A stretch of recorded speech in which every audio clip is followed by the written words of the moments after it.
자, 오늘 말씀은요, 말씀의 씨앗, 내 마음에 뿌려지다 라는 제목으로 함께 말씀을 나누고자 합니다. 자, 우리 사랑하는 성도님들은 씨앗을 심어 보셨습니까? 네, 어떠십니까? 씨앗 심어 보셨습니까? 잘 자랐습니까? 네, 열매를 맺었습니까? 어떠십니까? 이 씨앗이 자라기까지 많은 조건들이 필요합니다. 햇빛도 있어야 하고요, 적당한 영양분도 있어야 하고, 물도 있어야 하고, 또 좋은 토양도 있어야 하겠죠. 이 모든 조건들이 잘 갖추어져야 열매를 맺는 씨앗이 될 수 있습니다. 우리 성도님들은 또 스마트폰을 밤새 그냥 두었다가 충전하지 않고 아침에 사용해 보신 적 있으십니까? 한 5% 정도 남았을 때에 어떻게 합니까? 재빨리 충전기를 찾아서 충전을 하고자 합니다. 하지만 아무리 좋은 기능이 있는 스마트폰이라고 할지라도 충전이 제대로 되어 있지 않으면 사용할 수 있습니까? 없습니까? 사용할 수 없는 것이 되겠죠. 우리의 신앙도 마찬가지라는 것입니다. 우리의 신앙은 무엇이냐면 하나님의 말씀이 우리의 마음에 충전되어 있지 않으면 아무리 신앙생활을 오래 한다고 해도 어떻게 될까요? 힘이 빠지고 무너질 수밖에 없습니다. 그런데 한 가지 더 생각해 봐야 할 것은 무엇이냐면 스마트폰 충전기가 있어도 올바른 콘센트에 꽂지 않으면 충전이 되지 않는다라는 것이죠. 우리가 어디에 집중을 하고 있느냐, 어떤 말씀을 듣고 있느냐, 그리고 누구를 향하여서 걸어가고 있느냐, 이것은 우리의 신앙의 정말 중요한 부분입니다. 자, 그래서 오늘 말씀을 통해서 우리의 신앙이 얼마나 지금 충전되어 있는지, 아니면 이 앞에 보이는 그림처럼 다 방전되어 가고 있는지 한번 살펴보면서 말씀 가운데 나가길 소망합니다. 자, 예수님은 오늘 우리에게 무엇을 전해주시는가? 자, 예수님의 그 모든 사역들을 우리는 잘 살펴보아야 합니다. 예수님께서 어떤 말씀을 하셨는지, 그리고 무엇을 위해서 이 땅에 오셨는지를 우리가 성경 말씀을 보면서 항상 짚어봐야 하는데, 예수님께서는요, 이 땅에 오셔서 특별히 오늘 나오는 이 갈릴리 지방에서 예수님은 복음과 수많은 기적들을 이루어 나가십니다. 자, 우리 1절 말씀을 먼저 같이 읽어보겠습니다. 1절 말씀입니다. 읽어볼까요? 자, 시작.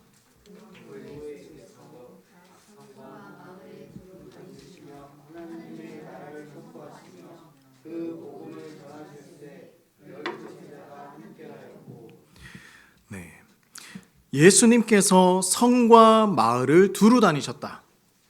두루두루 다니셨다. 그러니까 한 곳만 가시는 것이 아니라 이성도 가보시고 저 지역도 가보시고 다른 마을도 가시면서 주님의 그 복음을 선포하셨다. 그런데 선포하셨던 그 내용이 무엇이냐?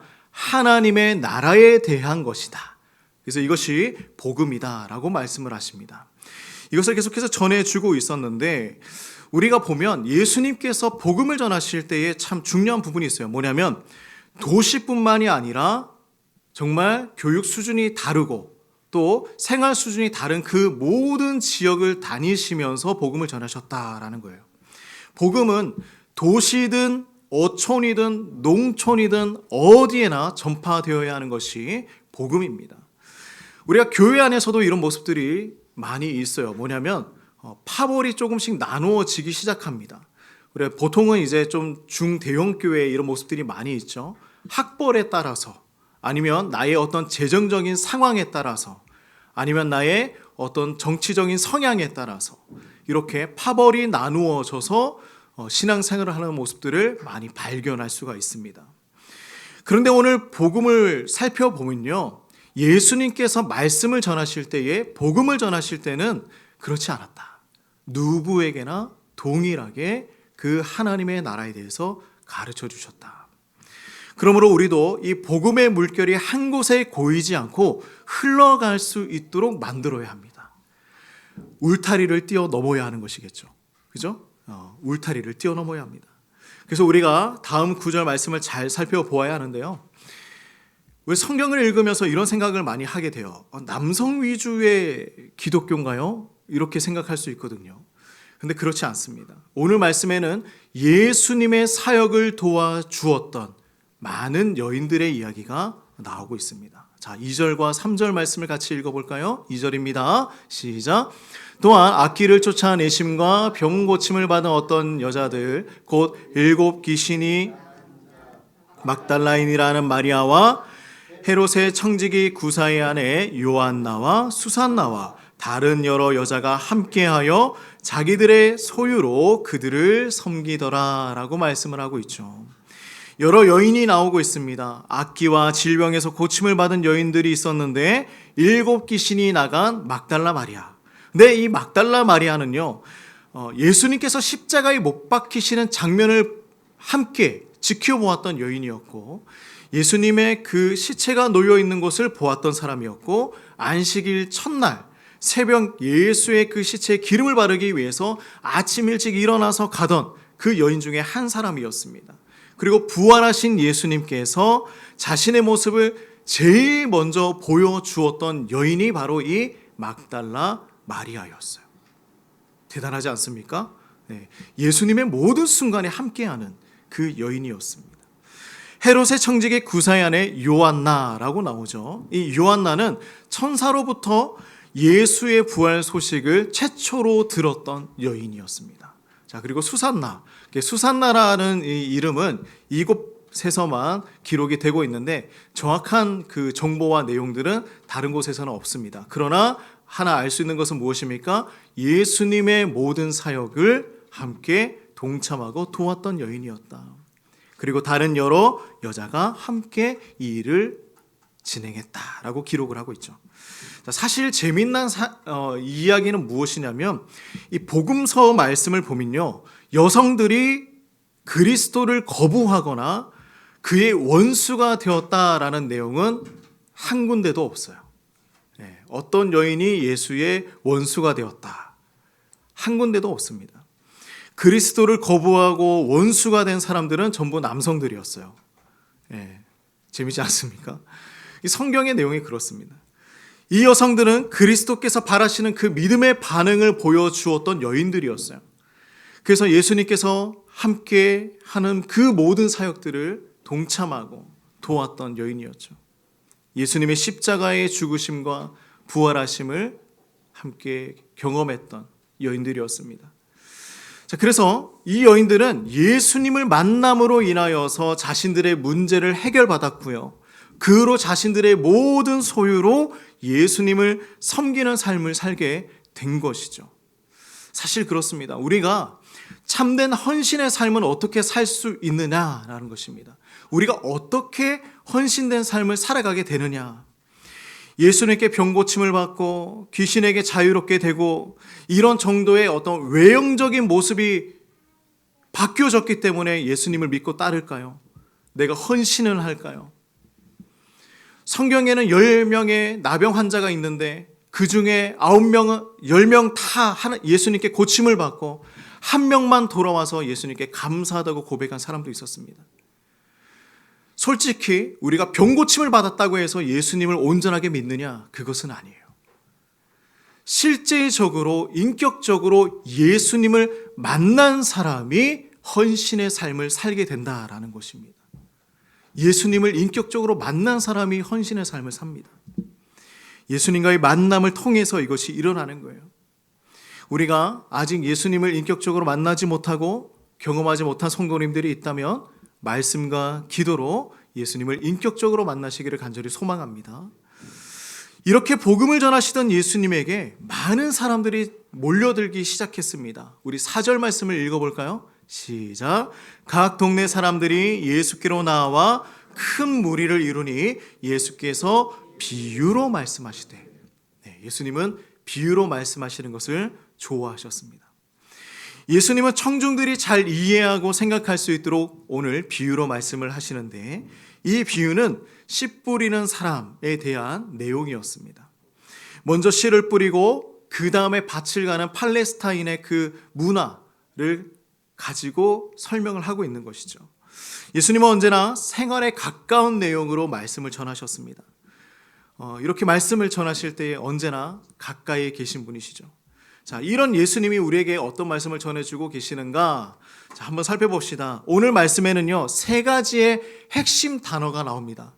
첫 번째는 무엇이냐면 씨를 뿌리는 사람에 대해서 나와요. 그리고 씨앗이 있죠. 그리고 그 씨앗을 심는 땅이 있습니다. 자, 그러면 이 씨앗은 무엇인가? 바로 하나님의 말씀. 그리고 씨를 뿌리는 사람은 누구입니까? 예수님이십니다. 그 땅은 무엇일까요? 말씀을 들은 우리의 반응이라는 거예요. 그래서 오늘 예수님께서 전해주시는 말씀을 잘 살펴보면 강조하고 있는 부분이 있어요. 그 부분이 무엇이냐? 바로 땅에 대한 이야기예요. 땅에 대한 이야기. 말씀을 들은 우리가 어떻게 반응하며 살아가고 있느냐, 이야기를 하고 있는 거예요. 말씀을 들은 우리가 어떻게 반응하며 살아가느냐. 자, 이 중에 예수님께서 오늘 첫 번째 말씀하시는 부분이 있어요. 자, 5절 말씀이에요. 같이 읽어봅시다. 씨를 뿌리는 자가 그 씨를 뿌리러 나가서 뿌릴새 더러는 길가에 떨어짐에 밟히며 공중의 새들이 먹어버렸고. 자, 첫 번째 땅이 나오죠. 길가가 나옵니다. 길가가 나와요. 고대 사회에서는 지금처럼 스마트팜이나 아니면 현대적인 장비로 농사를 지었던 것이 아닙니다. 그리고 잘 땅을 기경하여서 잘 만들어진 곳에 씨앗을 뿌린 것이 아닙니다. 이 농부가 한 주머니, 큰 주머니를 가지고 나와서 그 씨앗을 한 움큼 치고 여기저기에 뿌리는 거예요. 자기가 뿌리고 싶은 곳에 뿌립니다. 그중 일부는 길가에 떨어지기도 하고 사람들이 밟고 지나가기도 합니다. 당시의 길은 들판 가운데 가로질러서 만들어졌죠. 그래서 길가의 흙을 보면요, 사람들이 많이 밟고 다니니까 단단해질 수밖에 없어요. 단단한 길가였어요. 그러니 씨가 뿌려지면 그 단단한 곳에 뿌리를 내릴 수 있겠습니까?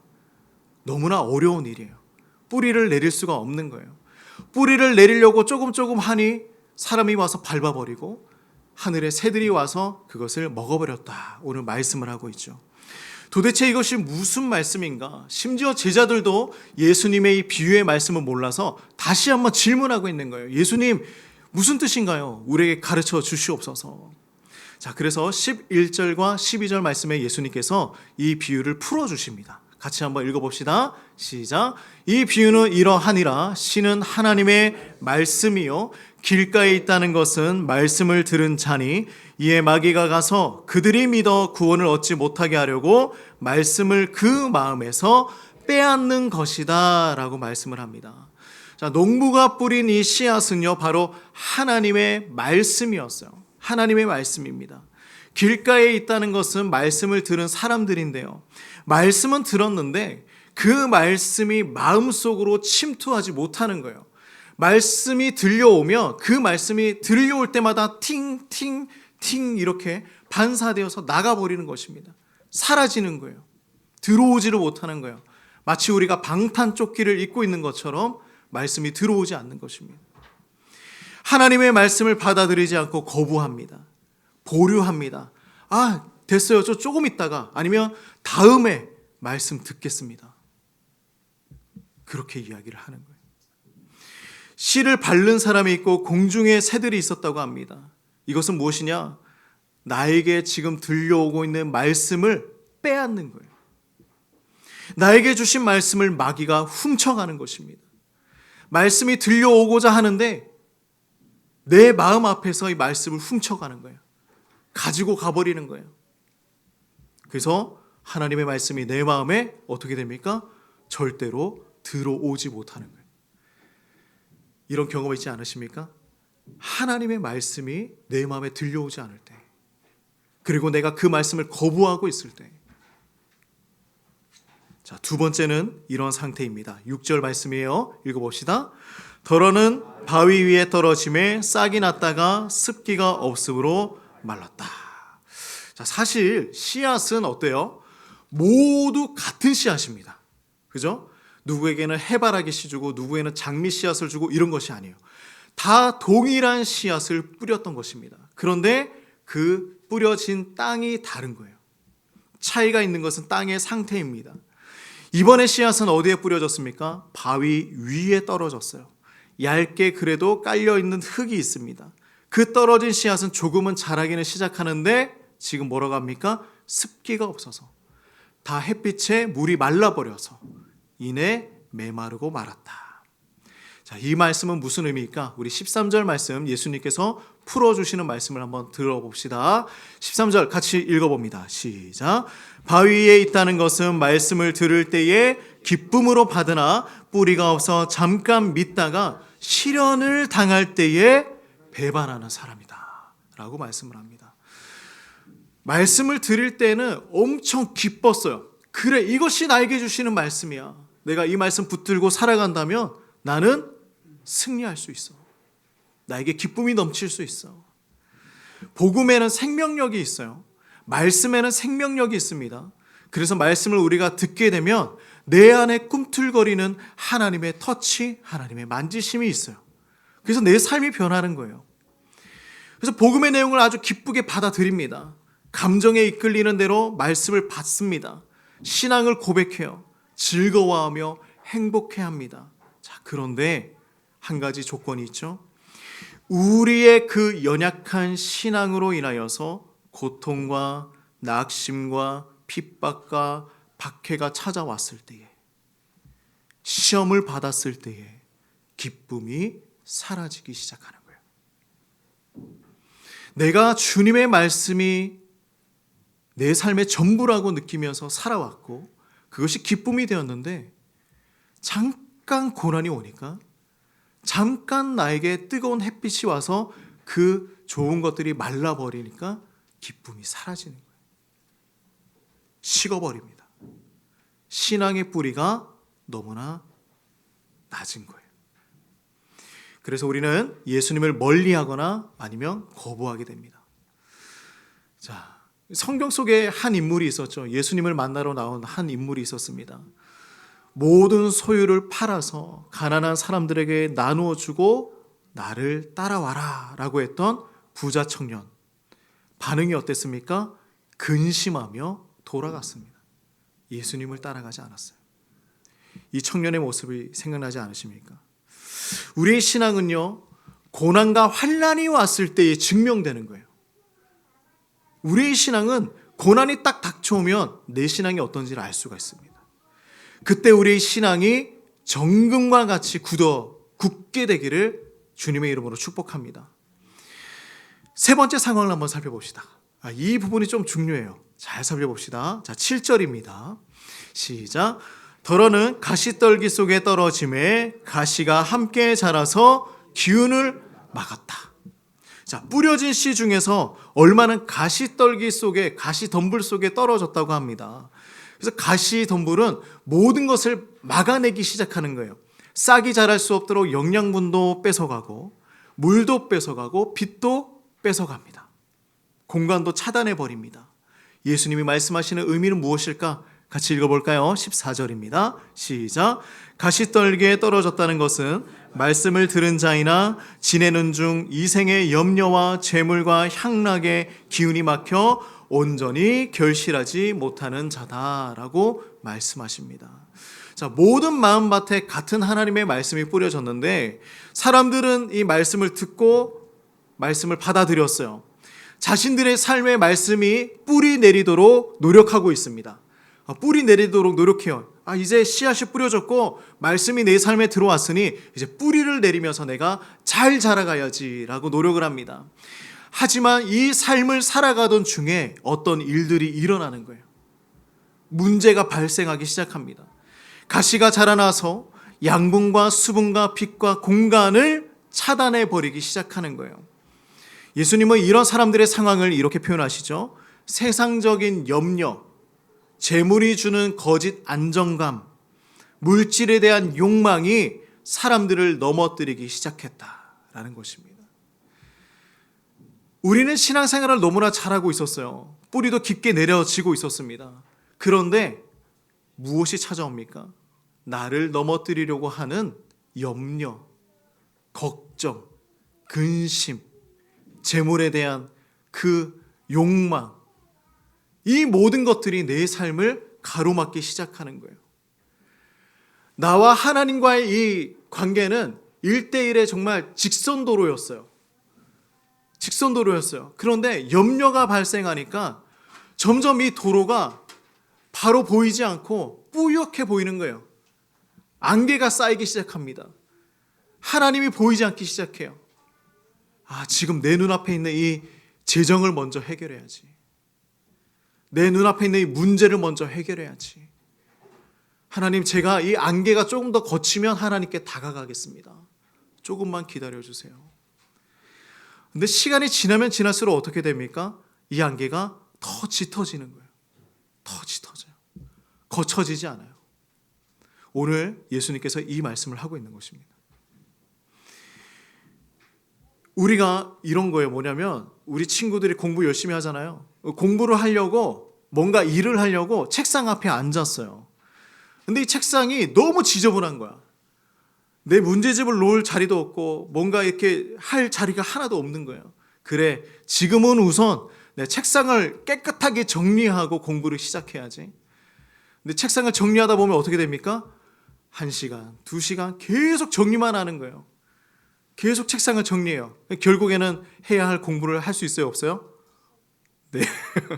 못하고 그냥 정리하고 하루가 끝이 나는 것이죠.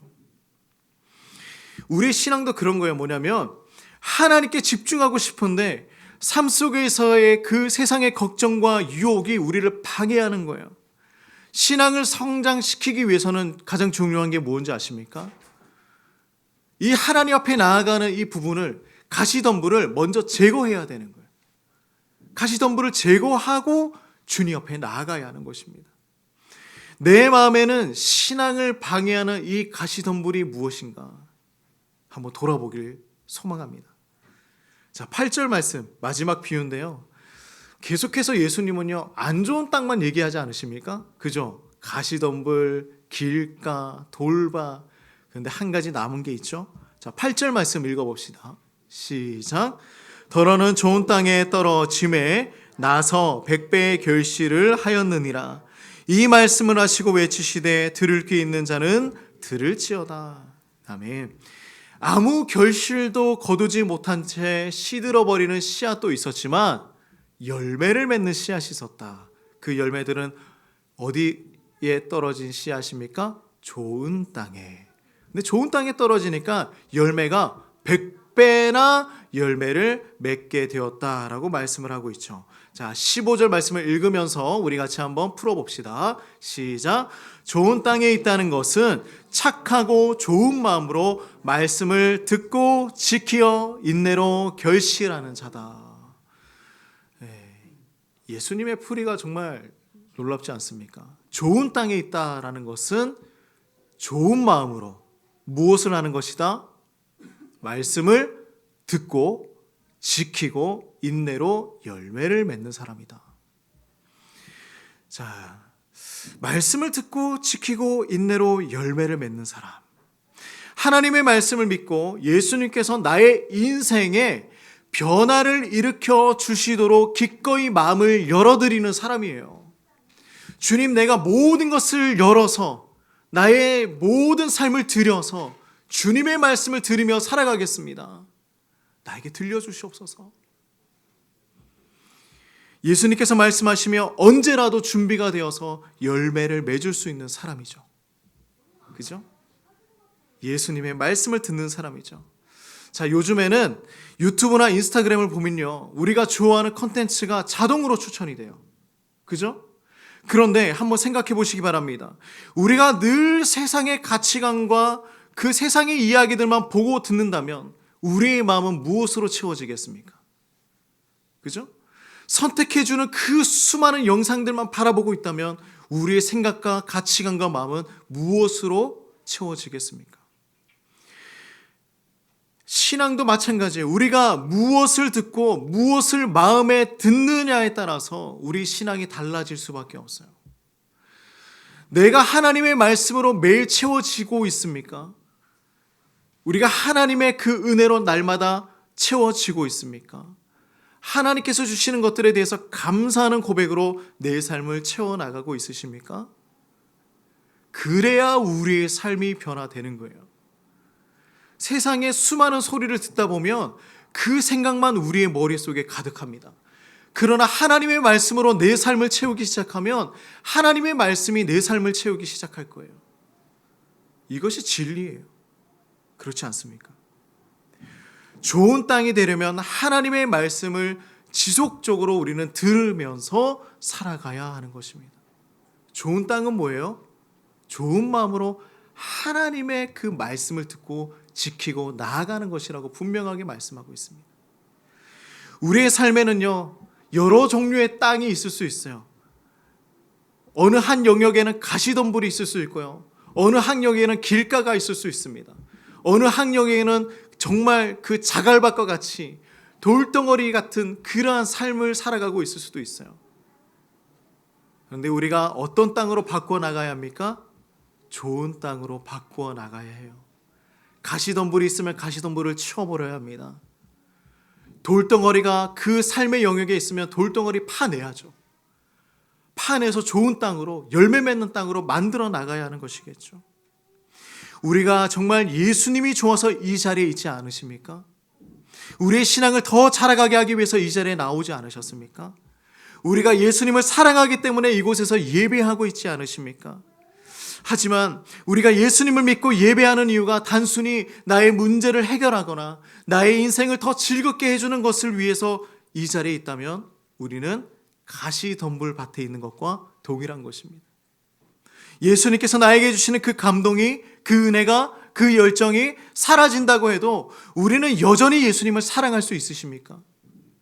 처음에 그 감격이 사라지고 처음에 그 열정이 사라지고 그 은혜가 사라진다고 해도 나는 여전히 예수님만을 사랑하면서 살아갈 수 있습니까? 우리 사랑하는 성도님들, 흔들리지 않는 믿음으로 예수님을 사랑하시기를 간절히 소망합니다. 우리는 그것과 비교할 수가 없어요. 예수님께서 나에게 주신 그 사랑 당연한 거예요? 당연하지 않아요. 예수님께서 나를 위해서 지신 그 십자가의 은혜 당연한 것입니까? 당연하지 않아요. 우리는 그것이 당연하다고 생각하고 있잖아요. 당연하지 않습니다. 우리는 죽을 수밖에 없는 죄인이었어요. 그죠? 우리가 그 십자가에 매달려야 했습니다. 근데 예수님이 무엇이기에, 무엇이 관대 우리를 사랑하셔서 이 땅에 오셔서 내가 널 대신하여서 십자가에서 죽을게. 내가 널 대신하여서 그 사랑 보여줄게. 당연한 게 아니에요. 사랑하는 성도님들, 우리가 어떤 마음의 밭을 가지고 있느냐에 따라서 인생이 바뀌기 시작할 것입니다. 그렇지 않겠습니까? 길가의 마음이 있으면 우리는 길가의 인생이에요. 돌밭에 있으면 내 마음이 어떻습니까? 돌밭의 인생이에요. 근데 좋은 땅에 있으면 어떻습니까? 나 인생은 좋은 땅에 있는 거예요. 너무나 간단한 거예요. 예수님 우리에게 이렇게 말씀해 주시는 거예요. 좋은 땅에 있어야 해. 내가 열매를 맺게 해줄게. 근데 그 열매가 하나만이 아니라 100배의 열매를 맺게 될 거야. 예수님께서 우리에게 약속하시는 것이잖아요. 사랑하는 성도님들, 우리가 마음밭을 잘 가꾸어 나가길 소망합니다. 잘 가꾸어 나가십시오. 그런데요, 이 마음밭이 우리가 주말 농장에 나가서 밭을 가꾸는 것처럼 하면 안 돼요. 주말 농장에 잠깐 가서 주말에만 내가 심은 그 채소 잘 자라는지 보고 올까? 그게 아니에요. 우리의 마음밭은요, 매일매일 가꾸어야 합니다. 매일매일 가꾸어야지 아주 풍성한 열매를 맺을 수가 있는 것입니다. 우리 지금 이 자리에서 결단합시다. 하나님의 말씀이 내 삶에 열매를 맺도록 결단하시기 바랍니다. 오늘부터 우리가 순종하면서 하나님의 말씀을 쫓아가기를 간절히 소망합니다. 우리의 인생이 하나님 앞에서 100배의 열매를 맺으시는 그러한 축복의 인생이 되시기를 간절히 바라고 원합니다. 자, 우리 누가복음 8장 15절 말씀 같이 읽고 기도하며 나갑시다. 시작. 좋은 땅에 있다는 것은 착하고 좋은 마음으로 말씀을 듣고 지키어 인내로 결실하는 자니라. 아멘. 우리가 한 주를 이렇게 살아가기를 소망합니다. 기도합시다.